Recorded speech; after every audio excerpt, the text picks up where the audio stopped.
काहीही बोलायला लागलायस.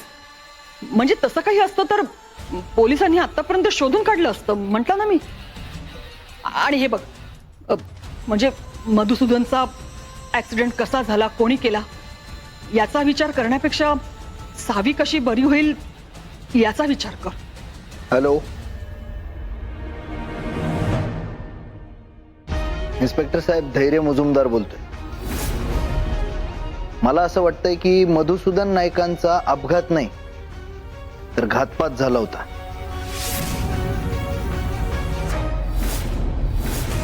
आणि त्यामुळेच या सगळ्याची रीतसर चौकशी व्हायला हवी. Thank you so much.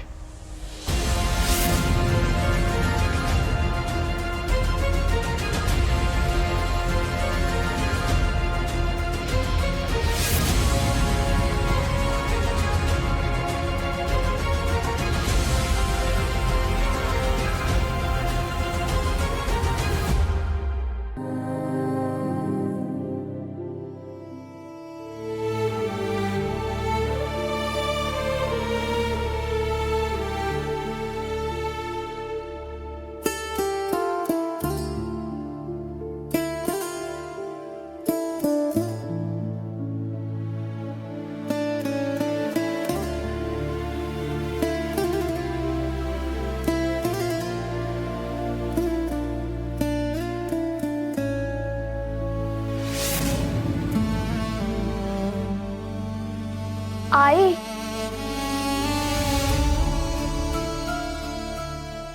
आई,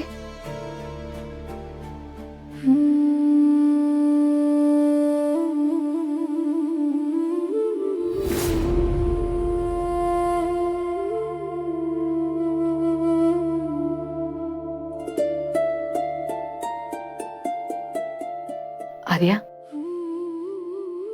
काकूला अगं बरं वाटत नाहीये. त्यामुळे तू ना तिला काकू नको म्हणूस, हा, सावी म्हणूनच हाक मार. आणि बाळ, तू तिच्याशी भांडणं करू नकोस, हा. आणि तुझी सगळी खेळणी तिच्यासोबत शेअर कर, हा.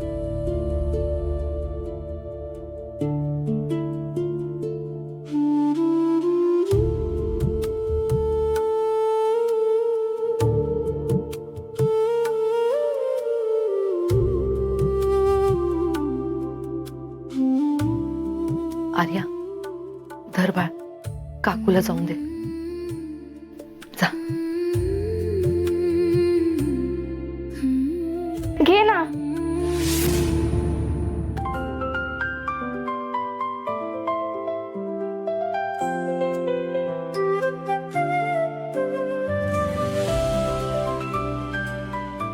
आर्या, सावी, घे ना ग, घे. घे ग. अगं तुझ्यासाठीच आणलाय, घे. सावी, अगं घरातल्यांनी काही खाऊ दिला ना तर तो घ्यायचा असतो. आणि आपण सगळे एकाच घरात राहतो की नाही, हो ना. मग घे बरं, घे अगं.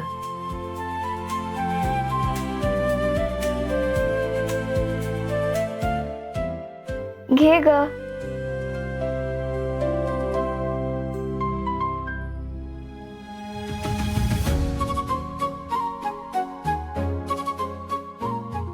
बरं सावी, ही आर्या, हं?